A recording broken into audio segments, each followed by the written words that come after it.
శుక్లాంబరధరం విష్ణుం శశివర్ణం చతుర్భుజం ప్రసన్నవదనం ధ్యాయేత్ సర్వవిఘ్నోపశాంతయేత్. వ్యాసాయ విష్ణురూపాయ వ్యాసరూపాయ విష్ణవే నమో వై బ్రహ్మనిధయే వాసిష్ఠాయ నమో నమః. విమలపటీ కమలకుటీ పుస్తకరుద్రాక్షసస్తహస్తపుటీ కామాక్షి పక్ష్మలాక్షి.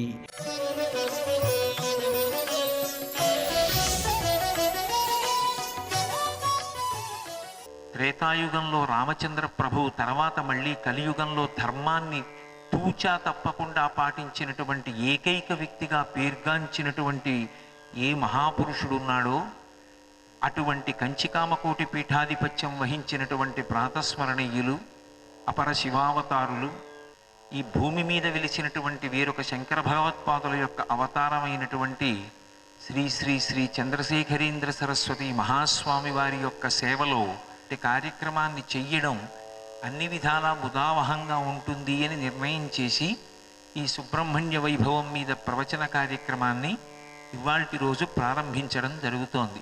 సుబ్రహ్మణ్యోత్పత్తి గురించి వినడం ఎంత గొప్పదిగా పెద్దలు నిర్ణయం చేశారు అంటే, ఒకవేళ గర్భిణి అయినటువంటి స్త్రీ కడుపులో ఉన్నటువంటి పిల్లవాడు జన్మజన్మాంతరమైనటువంటి సంస్కార బలం చేత ఏదైనా విశేషమైనటువంటి పాపాలు అనుభవించడానికి ఇక్కడ జన్మ స్వీకరించడానికి వచ్చినా, వాడు జన్మించిన కారణం చేత తల్లిదండ్రులు బాధపడవలసినటువంటి సందర్భం ఏర్పడుతున్నా, లోపల ఉన్నటువంటి గర్భస్థమైన పిండమును కూడా సంస్కరించగలిగినటువంటి శక్తి ఉన్న ఏకైక ఆఖ్యానముగా చెప్పబడినది సుబ్రహ్మణ్యోత్పత్తి ఒక్కటే.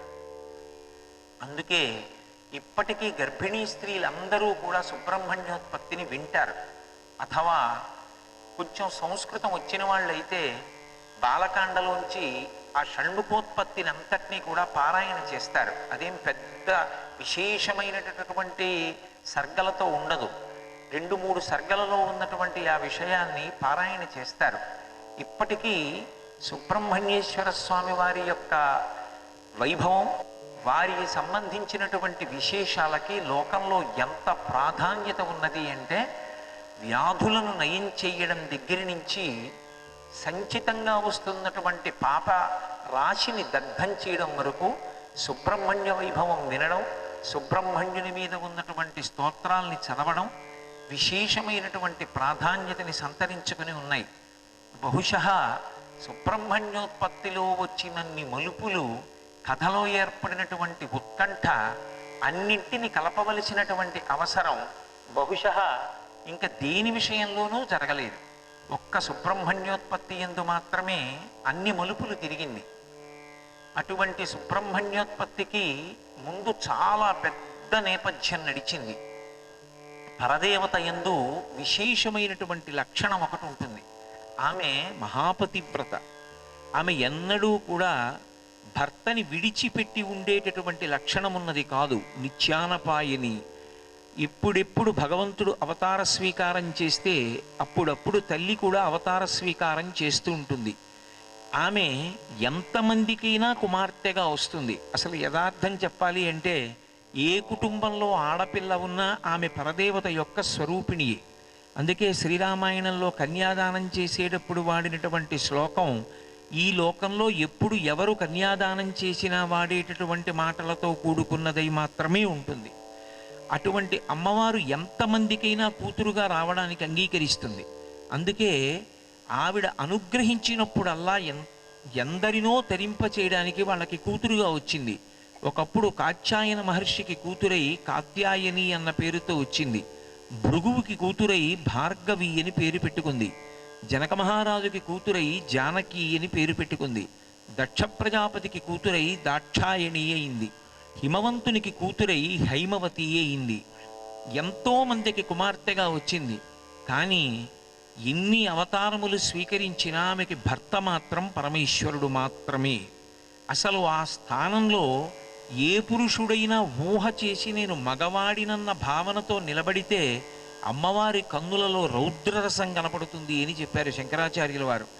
అమ్మ కన్ను ఎరుపెక్కడం అన్న మాట ఉండదుగా. కానీ అమ్మ కన్నులు ఎరుపు ఎందుకు ఎక్కుతాయి అంటే, నేను మగవాడినన్న భావనతో వెళ్ళి పరదేవత ముందు ఎవరైనా నిలబడితే అమ్మ కన్నులలో ఎరుపు రంగు కనపడుతుందిట. శివే శృంగారార్ధ్ర తదితర జనే కుచ్చనపరా అన్నారు. నేను మగవాణ్ణన్న భావనతో ఆమె ముందు ఎవరైనా నిలబడితే ఆమె కన్నులు ఎర్రబడతాయి. అదే మమ జనని మయి జనని దృష్టి సకరుణ అంటారు శంకరులు. అమ్మా నేను నీ కుమారుణ్ణమ్మా అన్న భావనతో వెళ్ళి నిలబడిన వారిని చూస్తే అమ్మ కన్నులలోంచి కారుణ్యం ఒలుకుతుందిట. నా బిడ్డడు అని అంత ప్రేమ చూపిస్తుంది. ఎన్ని అవతారములెత్తినా ఆ తల్లికి భర్త మాత్రం పరమేశ్వరుడు మాత్రమే. ఆ స్థానమునందు వేరొకరు చేరడం అనేటటువంటి మాట లోకంలో ఉండనే ఉండదు. అంతటి మహాపతివ్రత అటువంటి తల్లి ఒక్కొక్కచో భక్తికి పరవశించి అవతార స్వీకారం చేసింది. మనకి ఆర్షవాంగ్మయం మొత్తం మీద అమ్మవారు అత్యంత బాధతో అవతార పరిసమాప్తి చేసినటువంటి ఒకే ఒక్క ఘట్టం ఒకటి ఉన్నది. అదే సతీదేవిగా ఆమె అవతార పరిసమాప్తి చేసింది. అలా అవతార పరిసమాప్తి చెయ్యడానికి కారణం ఆమె భర్తని నిందించడమే. లోకంలో ఒక అతిపోకడ ఒకటి ఉంటుంది. మహాత్ములైన వారితోటి పరమేశ్వరుడితోటి కూడా దేహబంధుత్వాలు పొందగలిగినటువంటి అదృష్టం ఎందుకు కలుగుతుంది అంటే, ఆ తల్లి అనుగ్రహించి ఒకరికి కూతురుగా వచ్చింది కాబట్టి ఆ కూతురికి తండ్రి అనిపించుకున్నవాడు ఆమెని పరమేశ్వరుడికి కన్యాదానం చేసేయాలి. ఎందుకంటే ఆమె భర్తృస్థానంలోకి పరమేశ్వరుడే వస్తాడు కనుక. అది తాను తరించడానికి మార్గం అనుకోవాలి తప్ప, నేను పరమేశ్వరుడికి మామగారినని విర్రవీగితే లేనిపోని పోకడలు ఏర్పడతాయి. దక్ష ప్రజాపతి విషయంలో అటువంటి ప్రమాదమే ఏర్పడింది. నాకు పార్వతీదేవి కుమార్తెగా వచ్చింది. ఆమె నా కుమార్తె కనుక నేను పరమశివుడికిచ్చి వివాహం చేశాను. పరమేశ్వరుడు నా అల్లుడు. ఈ క్రోధం కడుపులో పెట్టుకున్నటువంటి కారణం చేత ఒకానొకప్పుడు పరమశివుడికి దక్ష ప్రజాపతికి మధ్య చిన్న వైరం ప్రబలింది. అందులో పరమశివుడు ఎన్నడూ కూడా ఎవరి మీద వైరం పెట్టుకునేటటువంటి మనస్తత్వం ఉండదు. ఎందుకంటే అది ఆయన యొక్క గాంభీర్యం. లోకాలకు తండ్రి అయినటువంటి వాడికి అక్కర్లేని భావాలన్నీ ఎందుకు చేరుతాయి? అందుకే ఆయన మనసులోకి చేరలేదు. కానీ పరమశివుణ్ణి ఎలాగైనా అవమానించాలని కక్ష కడుపులో పెట్టుకున్నటువంటి దక్ష ప్రజాపతి నిరీశ్వర యాగాన్ని సంకల్పం చేశాడు. ఈశ్వరుడికి హవిస్సు లేకుండా నేను యజ్ఞాన్ని చేస్తాను అన్నాడు. ఆ యజ్ఞం ప్రారంభం చేశాడు. భర్తని నిగ్రహించి నేను వెళ్ళి తీరుతానని అనేకమైనటువంటి ధర్మపన్నాలు చెప్పి అమ్మవారు ఆ యజ్ఞానికి వెళ్ళింది. పైకి చూడడానికి అలా భర్తని తిరస్కరించి వద్దు వెళ్ళవద్దు, అక్కడికి వెళితే అవమానపడతామని శివుడు చెప్పినా కూడా ఎందుకు వెళ్ళింది అని అనుమానం వస్తుంది. కానీ యజుర్వేదంలో దానికి సంబంధించి ఒక రహస్యం చెప్తారు. శివా విశ్వస్య భైషజీ, శివా రుద్రస్య భైషజీ అని. లౌకికంగా కూడా బిడ్డలు తప్పు మార్గంలో ఉంటే అమ్మ తన భర్త అయినటువంటి వాణ్ణి బాగా ఉత్తేజం పొందేటట్టుగా బిడ్డలు చేస్తున్నటువంటి దోషాలు చెప్పి తండ్రికి కోపం వచ్చి బిడ్డల్ని 4 దెబ్బలు కొట్టేట్టుగా చేస్తుంది. అలా చెయ్యడం కేవలం కారుణ్యం. అలా తండ్రి 4 దెబ్బలు వేస్తే తప్ప పిల్లలు సక్రమమైన మార్గంలో ఉండరు. తండ్రికి కోపం రావడానికి కారణము ఆయన భార్య అంటే బిడ్డల తల్లే. మళ్ళీ ఆయన ప్రసన్నుడవడానికి కారణము ఆమెయే. మళ్ళీ ఆయన్ని శాంతపరిచేది ఆవిడే. అదే పాత్ర ఈ విశ్వమంతటికీ కలిపి తల్లిదండ్రులుగా వాగర్ధ వివసంపృక్తం వాగర్ధ ప్రతిపత్తయే జగత పితరౌ వందే పార్వతీ పరమేశ్వరో కనుక పార్వతీదేవి నిర్వహిస్తూ ఉంటుంది. అందుకే అమ్మవారు పరమశివుడు కాదన్నా కూడా దక్ష ప్రజాపతి చేస్తున్నటువంటి యాగానికి వెళ్ళి ఆయనని సూటిగా ఒక ప్రశ్న వేసింది. నీ బాధంతా ఏమిటి? పరమశివుడు పూజార్హుడు కాడు, అందుకని నేను ఆయనని ఆహ్వానించనని అంటున్నావు. పరగ చితాస్తి భస్మ నృకపాల జటాధరుడున్ పరేత భూచరుండు పిశాచయుక్తుడని శిర్వునమంగళుగా తలంపరెవ్వరున్ ఒక్క నీవు తప్ప. మరి వాక్పతి ముఖ్యులు మహాత్ము చరణ సరోజ రేణువులన్ సమ్మతిదల్పరె మస్తకంబులన్ అని అడిగింది. ఏమయ్యా, శివుడు పూజనీయుడు కాడు, ఎక్కడో శ్మశానంలో ఉంటూ ఉంటాడంటున్నావు.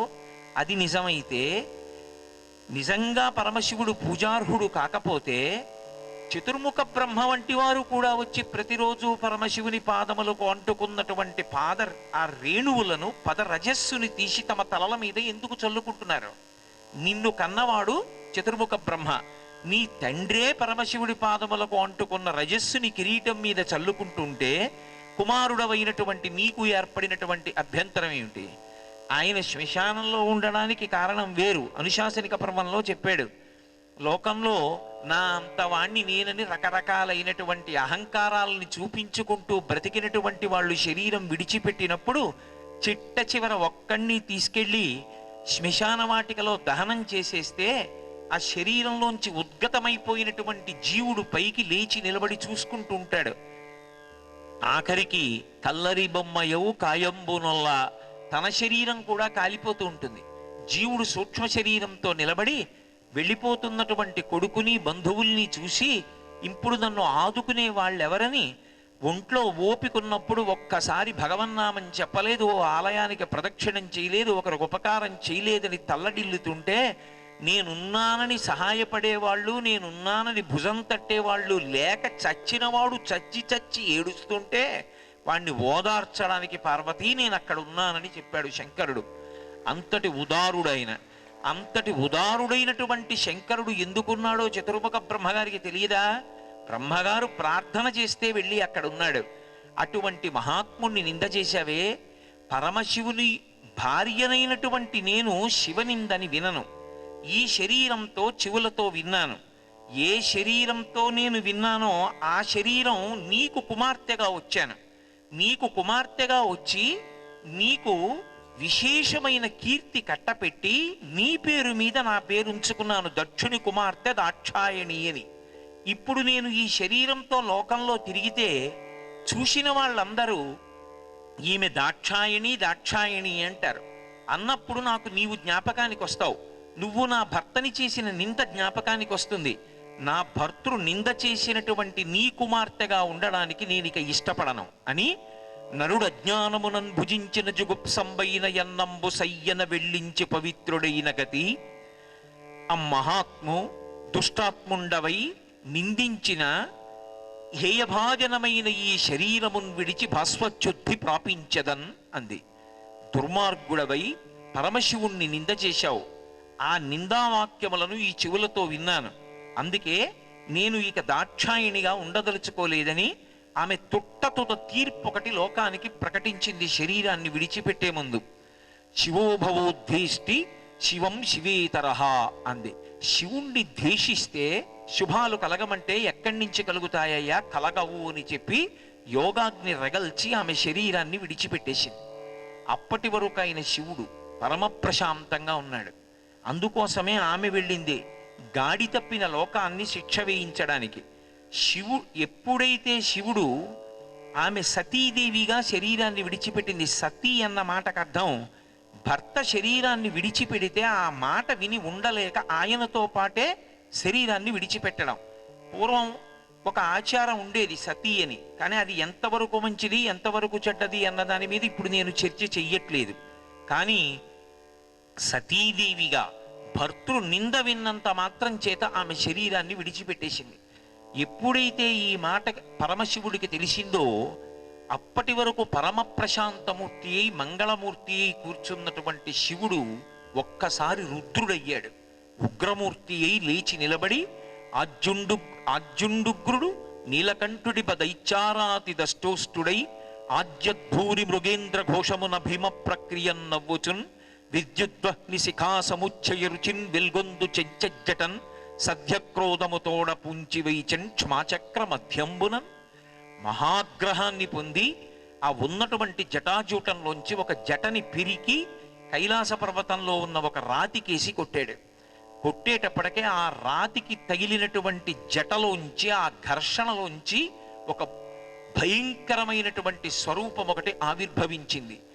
అభ్రంలిహాదభ్ర విభ్రమ భ్రభ్రమ కృన్నీల దీర్ఘ శరీరమర ప్రజ్వల జ్వలన దీప్త జ్వాలికాజాల జజ్వల్యమాన కేశములు మెరయ జండ దిగ్వేదండ శుంఠాపదోర్దండ సహస్రద్యుతిహేతి సంఘమొప్ప వీక్షణద్యుతిలోక వీక్షణ తతి లో దుర్నిరీక్షమగుచు గ్రకచ కఠిన కరాళ దంస్ట్రలు వెలుంగ ఘన కపాలాస్తి మలికలు దనర అఖిలలోక భయంకరుండగుచు వీరభద్రుడయించమారట రుద్రుడగుచు.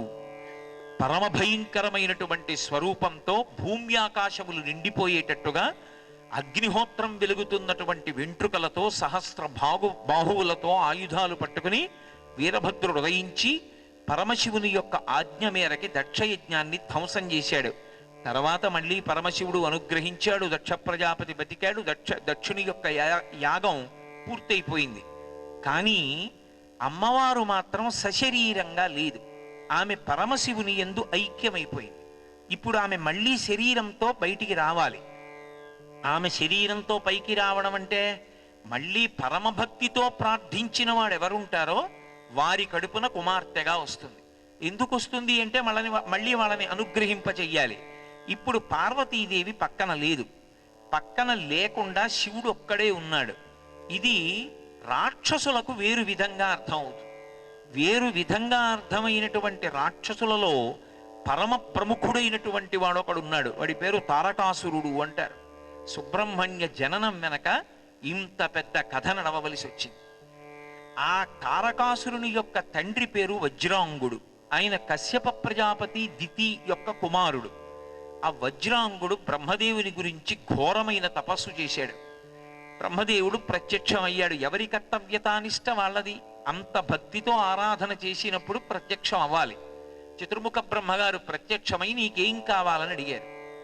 నాకు ఈ లోకంలో ఎవ్వరికీ లేనంత బలం కావాలని అడిగాడు.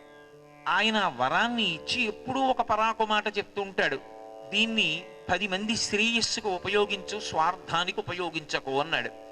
రాక్షసుడు అన్న మాటకి మానవుడు అన్న మాటకి ఒక్కటే తేడా. మానవ అన్న మాటకు అర్థం ఏమిటంటే మర్త్యలోకమునందు పుట్టినవాడు అని. ఈ లోకంలో పుట్టినవాడు శాశ్వతంగా ఉండడం అనేటటువంటిది కుదరదు. అలా శరీరం పడిపోతుంది అన్న వాళ్ళందరూ కూడా ఈ లోకంలో పుడతారు. భూలోకంలో పుట్టారు అంటే దాని అర్థం ఏమిటంటే ఏ శరీరంతో వచ్చాడో ఆ శరీరం కొంతకాలానికి పడిపోతుంది. అసలు మనుష్యుడు వేదాన్ని ప్రమాణంగా అంగీకరించి బుద్ధిని సక్రమంగా వినియోగించుకొని జాగ్రత్తగా జీవించడం అన్నది ఎప్పుడు అభ్యాసంలోకి వస్తుంది అంటే మృత్యువుని అంగీకరించినప్పుడే జరుగుతుంది. ఎంతకాలం ఉంటావు శరీరంలో?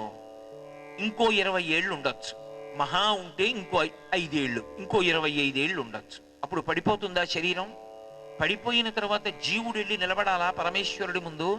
ఆయన అడుగుతాడా, ఏమిరా ఇన్నేళ్ళు ఉంచాను శరీరంలో, ఏం చేశావు, ధార్మికంగా బ్రతికావా అని అడిగితే ఆయనకి జవాబు చెప్పడానికి నా దగ్గర సమాచారం ఉండదేమోనని భయపడి ధార్మికంగా బ్రతికిన వాడు ఎవరుంటాడో వాడు అలా బ్రతకడానికి మొదటి కారణం మృత్యువుని అంగీకరించడమే. సర్వం శ్రీ ఉమామహేశ్వర పరబ్రహ్మార్పణమస్తు. స్వస్తి.